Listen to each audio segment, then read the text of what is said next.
আসসালামু আলাইকুম প্রিয় শিক্ষার্থীবৃন্দ, অনলাইন ক্লাসে তোমাদের স্বাগত জানাই। আমি মোহাম্মদ আব্দুল্লাল মামুন, প্রভাষক পদার্থবিজ্ঞান, হাজীপুর সম্মিলনী ডিগ্রি কলেজ, মাগুরা। আজকে উচ্চ মাধ্যমিক পদার্থবিজ্ঞানের আধুনিক পদার্থবিজ্ঞানের সূচনা অধ্যায়ের মোস্ট ইম্পর্টেন্ট একটি টপিকস কম্পটন ক্রিয়া কাকে বলে এবং কম্পটন ক্রিয়ার গাণিতিক রাশিমালা আমরা প্রতিপাদন করব। এখন বিষয় হলো কম্পটন ক্রিয়া জিনিসটা কি। উচ্চ গতিসম্পন্ন কোনো প্রোটন যদি কোনো ইলেকট্রনের সংঘর্ষে লিপ্ত হয়, তাহলে আপতিত ফোটনের তরঙ্গদৈর্ঘ্য অপেক্ষা বিক্ষিপ্ত ফোটনের তরঙ্গদৈর্ঘ্যের মান বেশি হয়। এই প্রক্রিয়াকে কম্পটন ক্রিয়া বলা হয়। কম্পটন ক্রিয়ার আমরা যে গাণিতিক রাশিমালা প্রতিপাদন করব সেটা হচ্ছে lambda dash minus lambda is equal to H divided by M naught C 1 minus cos theta. মনে করি এখানে স্থির ভরের একটি ইলেকট্রন আছে,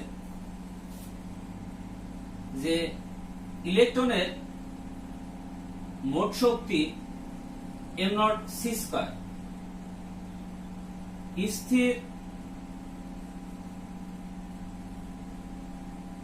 ইলেকট্রনের শক্তি m নট c স্কয়ার, আর এই ইলেকট্রনের ভরবেগ 0। উচ্চ গতিসম্পন্ন একটি ফোটন এই ইলেকট্রনের সংঘর্ষে লিপ্ত হলো। এখন এই আপতিত ফোটনের ভরবেগ p naught is equal to যদি E naught divided by c হয়, তাহলে আমরা লিখতে পারি যে E naught is equal to h f divided by c। আর যদি c is equal to f lambda হয়, তাহলে f divided by c is equal to আমরা লিখতে পারি 1 ডিভাইডেড বাই ল্যামডা। যদি তাই হয় তাহলে p নট সমান আমরা লিখতে পারি h ডিভাইডেড বাই ল্যামডা। এখন আপতিত ফোটনের শক্তি E naught is equal to h f হলে আমরা লিখতে পারি E naught is equal to h c divided by lambda. কারণ আমরা এখান থেকে f সমান লিখতে পারি c ডিভাইডেড বাই ল্যামডা। তাহলে আপতিত ফোটন এই ইলেকট্রনের সাথে যখন সংঘর্ষে লিপ্ত হবে, তখন x অক্ষের সাথে থিটা কোণে, x অক্ষের সাপেক্ষে থিটা কোণে বিক্ষিপ্ত ফোটনটা কি চলে যাবে, এবং x অক্ষের সাপেক্ষে ফাই কোণে এই ইলেকট্রনটি গতিশীল হবে। যদি তাই হয় তাহলে বিক্ষিপ্ত ফোটনের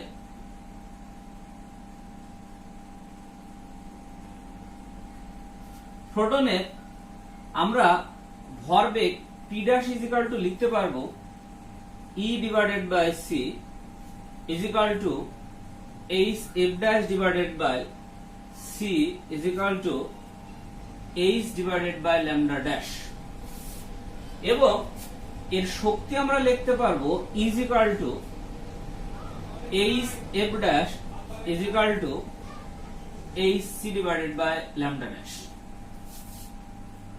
তাহলে আমরা এটা x অক্ষ, আর এইটাকে আমরা কি করতে পারি, চিহ্নিত করতে পারি y অক্ষ দ্বারা। তাহলে এই যে ইলেকট্রনের ভরটা এইদিকে গতিশীল হচ্ছে, তাহলে এই ইলেকট্রনেরও কি পাবো আমরা, ভরবেগ পাবো। সেই ইলেকট্রনের ভরবেগ হচ্ছে mv, এবং এই ইলেকট্রনের যে আমরা শক্তি পাবো সেই শক্তিটা হচ্ছে m0 square c⁴ plus p square c square. তাহলে আমরা দেখতে পাচ্ছি যে সংঘর্ষের পূর্বের একটা অবস্থা এবং সংঘর্ষের পরের একটা অবস্থা। তাহলে সংঘর্ষের পূর্বে আমরা কি দেখতে পাচ্ছি, যে এখানে কি আছে, একটা স্থির ইলেকট্রন আছে।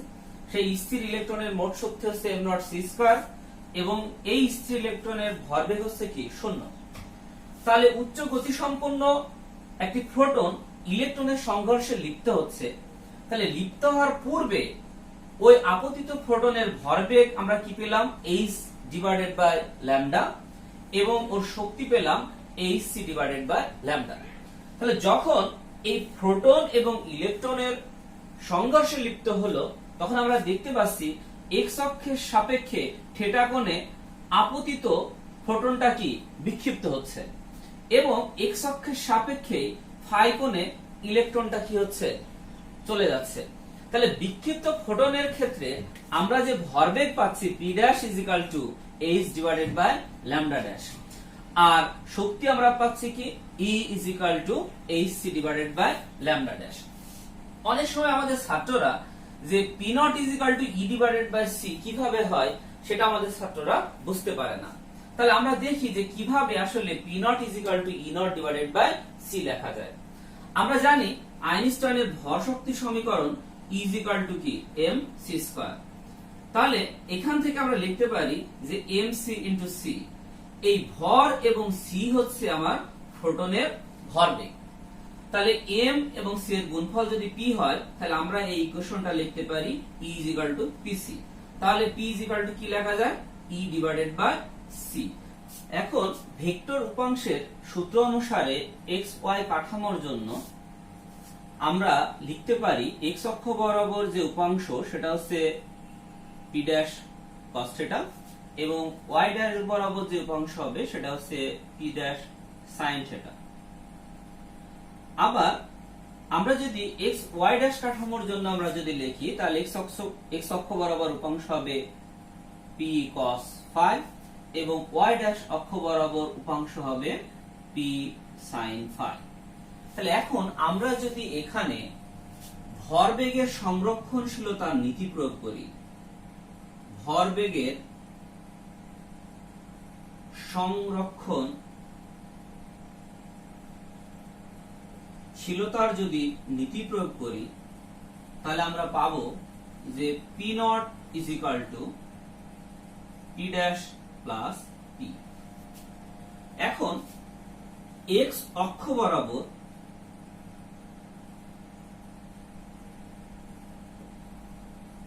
আমরা যে ভরবেগ পাবো সেটা হলো যে p0 p' cos θ plus p cos phi। তাহলে এখান থেকে আমরা p cos phi সমান লিখতে পারি যে p0 মাইনাস p' cos θ। এটা ইকুয়েশন নম্বর 1। আবার y অক্ষ বরাবর আমরা যে ভরবেগ পাবো সেটা হলো 0 p' sin θ মাইনাস, যেহেতু ঋণাত্মক অক্ষের দিকে, p sin phi। তাহলে এখান থেকে আমরা p sin phi লিখতে পারি p' sin θ, ইকুয়েশন নম্বর 2। এখন আমরা যদি 1 এবং 2 নম্বর সমীকরণকে বর্গ করে তারপরে যদি যোগ করি, তাহলে আমরা পাবো যে p square cos square phi p square sin square phi। তাহলে এখানে আমরা লিখতে পারি যে p0 minus p' cos θ square plus P dash sine theta square. তাহলে এখানে যদি পি স্কয়ার কমন যায় আমরা দেখতে পাচ্ছি যে sine square phi plus cos square phi থাকবে। আমরা জানি sine square phi plus cos square phi এর মান হচ্ছে 1। তাহলে আমরা এখানে লিখতে পারি যে p square is equal to p naught square minus 2 P naught P dash cos theta plus P dash square cos square theta. আর এখানে যদি ক্যালকুলেশন করা যায় তাহলে পাবো p dash square sin square theta. তাহলে আমরা এখানে দেখছি যে পি ড্যাশ স্কয়ার যদি কমন যায় তাহলে এখানে কি থাকছে sin square theta plus cos square theta. তাহলে আমরা বলতে পারি sin square theta plus cos square থিটার মান হচ্ছে কত 1। তাহলে আমরা পি স্কয়ারের যে সমীকরণটা এখানে আমরা পাচ্ছি সেটা হচ্ছে P square is equal to p naught square minus 2 P naught P dash cos theta is equal two plus P dash square. তাহলে আমরা এখানে সাইড নোট এখানে লিখে দিতে পারি যে sin square phi plus cos square phi is equal to 1, আবার sin square theta plus cos square theta is equal to 1। তাহলে আমরা ভরবেগের সংরক্ষণশীলতার নীতি প্রয়োগ করে আমরা P square is equal to পেলাম কি P naught square minus 2 P naught P dash cos theta plus কি পি ড্যাশ স্কয়ার। তাহলে এখন এই চিত্রে আমরা শক্তির সংরক্ষণশীলতার নীতি প্রয়োগ করব।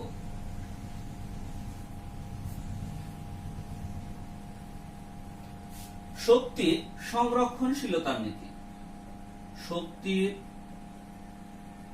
সংরক্ষণশীলতার নীতি হতে পায়।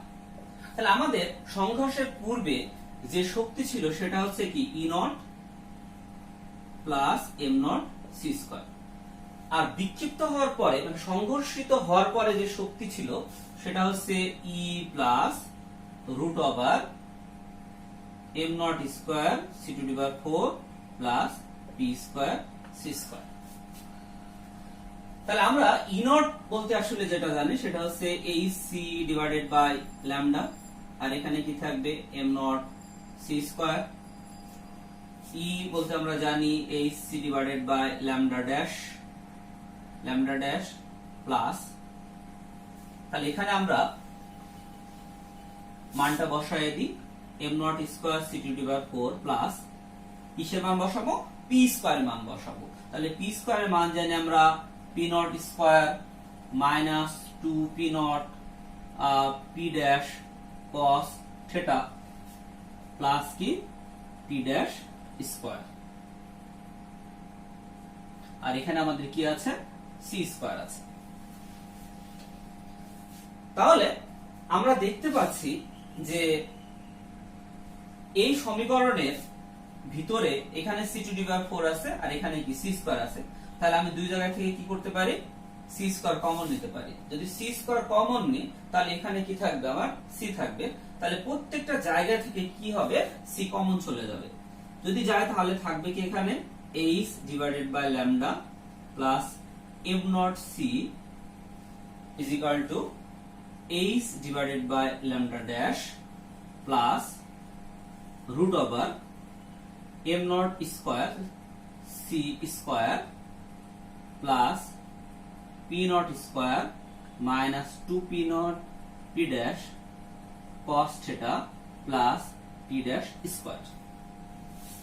তাহলে আমরা এখন এই সমীকরণটাকে এইভাবে লিখতে পারি এইচ ল্যামডা মাইনাস এইচ, এইটা যদি এই পাশে চলে আসে h lambda plus M naught c, আর এখানে আমরা যেটা পাবো সেটা হলো যে root over M naught square C square plus P naught square minus 2 P naught P dash cos theta plus P dash square.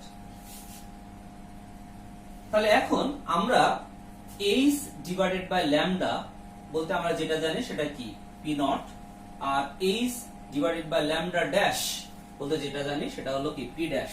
যদি তাই হয় তাহলে আমরা এখানে বসাতে পারি P naught minus P dash plus M naught C is equal to root over M naught square C square plus P naught square minus 2 P naught P dash cos theta plus P dash square. এখন এই যে সমীকরণটা আছে, এই সমীকরণের উভয় পাশে আমরা বর্গ করব। তাহলে উভয় পাশে যদি বর্গ করি তাহলে আমরা যেটা পাবো সেটা হচ্ছে p naught minus P dash plus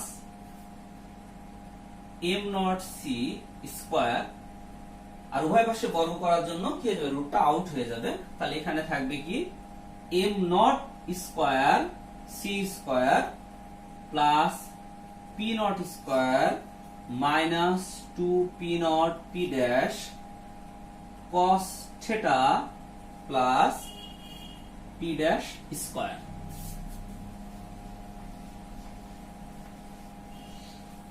তাহলে আমরা কি পেলাম, উভয় পাশে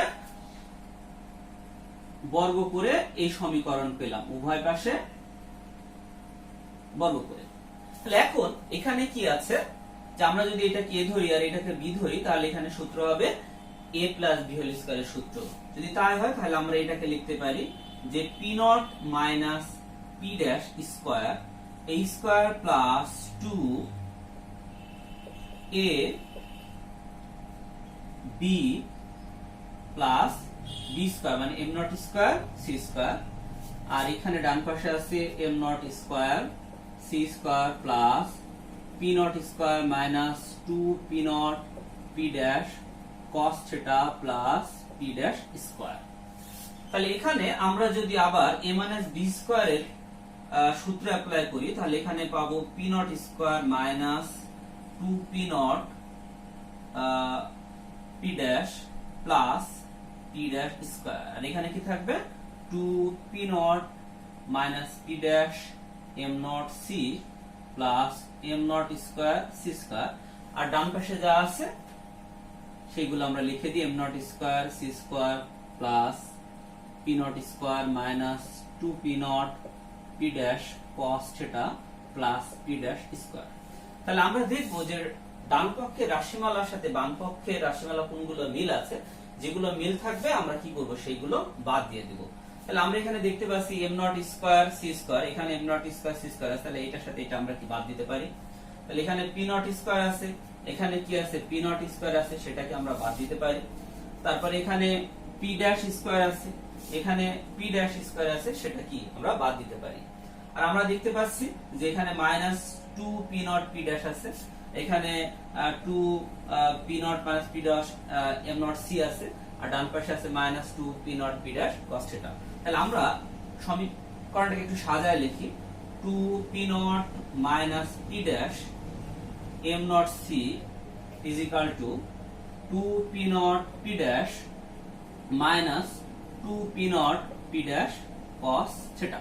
তাহলে দেখতে পাচ্ছি এই সমীকরণে 2 p নট p ড্যাশ কি কমন যাচ্ছে, তাহলে 2 p নট p ড্যাশ যদি কমন যায় তাহলে এখানে থাকবে 1 মাইনাস cos থিটা, আর বাম পাশে আমাদের কি আছে 2 p naught minus p dash m naught c।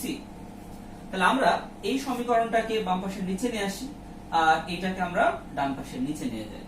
তাহলে 2 p naught minus p dash 2 p naught p dash is equal to 1 divided by m naught c 1 minus cos theta.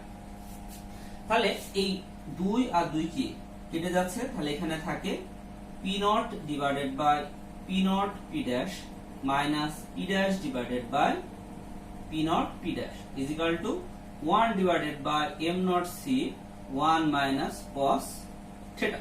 তাহলে এখানে p naught আর p naught যদি কাটা যায় তাহলে থাকবে 1 divided by p dash, আর এখানে এই p ড্যাশ আর p ড্যাশ যদি কাটা যায় তাহলে থাকবে হচ্ছে 1 divided by p নট, আর এখানে থাকবে 1 divided by m naught c 1 minus cos theta. তাহলে 1 divided by p ড্যাশ আমরা লিখতে পারি যে lambda dash divided by h, আর এখানে লিখতে পারি lambda divided by h is equal to 1 divided by m not c 1 minus cos theta। তাহলে এখানে 1 divided by h কমন যায়, কমন গেলে এখানে থাকবে lambda dash minus lambda is equal to H divided by, মানে আমাদের 1 ডিভাইডেড বাই এইচ যেটা কমন গেল সেটা এখানে চলে আসলো M naught C 1 minus cos theta. তাহলে এই তরঙ্গ দৈর্ঘ্যের পরিবর্তনকে আমরা কি লিখতে পারি, delta lambda is equal to H divided by M naught C 1 minus cos theta. এটি হলো আসলে কি কম্পোর্টন ক্রিয়ার গাণিতিক রাশিমালা, যে lambda dash minus lambda is equal to H divided by M naught C 1 minus cos theta. এখন বিষয় হলো যে বিশেষ কিছু ক্ষেত্র আছে, সেগুলো হলো যে থিটার মান যদি 0 ডিগ্রি হয় তাহলে তরঙ্গ দৈর্ঘ্যের পরিবর্তনটা কি হবে। তাহলে আমরা এখানে দেখি যে থিটার মান যদি 0 হয় তাহলে cos 0 ডিগ্রির মান কত, cos 0 ডিগ্রির মান হচ্ছে 1। তাহলে এখানে যদি 1 বসাই তাহলে 1 এর ভিতরে যদি 1 বাদ যায় তাহলে কি হয়ে যাবে, 0 হয়ে যাবে। তাহলে এই যে এই টার্মটার সাথে h divided by m naught c এর সাথে যদি 0 গুণ হয় তাহলে আমাদের তরঙ্গ দৈর্ঘ্যের পরিবর্তনটা কি হয়ে যাবে, শূন্য হয়ে যাবে। অর্থাৎ থিটা এর মান যদি 0 হয় তাহলে তরঙ্গ দৈর্ঘ্যের পরিবর্তন হবে 0। আচ্ছা, আবার থিটার মান যদি 90 ডিগ্রি হয়, থিটার মান যদি 90 ডিগ্রি হয়, আমরা কি জানি cos 90 ডিগ্রির মান হচ্ছে কি 0, cos 90 ডিগ্রির মান কত, 0। তাহলে এখানে কি থাকবে h divided by m naught c, তখন তরঙ্গ দৈর্ঘ্যের পরিবর্তন হবে h divided by m naught c। আবার থিটার মান যদি 180 ডিগ্রি হয়, তাহলে এখানে যদি আমরা থিটার মান 180 ডিগ্রি বসাই তাহলে আমরা তো জানি যে cos 100 ডিগ্রির মান কত, -1। তাহলে -1 আর এই মাইনাস কি হয়ে যাবে, +1। তাহলে 1 আর 1 কত হয়ে যাবে, 2 হয়ে যাবে। তখন আমরা তরঙ্গ দৈর্ঘ্যের যে পরিবর্তন পাবো সেটা হচ্ছে delta lambda is equal to 2h divided by m naught c। আর এখানে এই যে h divided by m naught c, h divided by m naught c কে আবার ডেল্টা c দ্বারা প্রকাশ করা যায়, এটাকে বলা হয়েছে কম্পোর্টন তরঙ্গ দৈর্ঘ্য।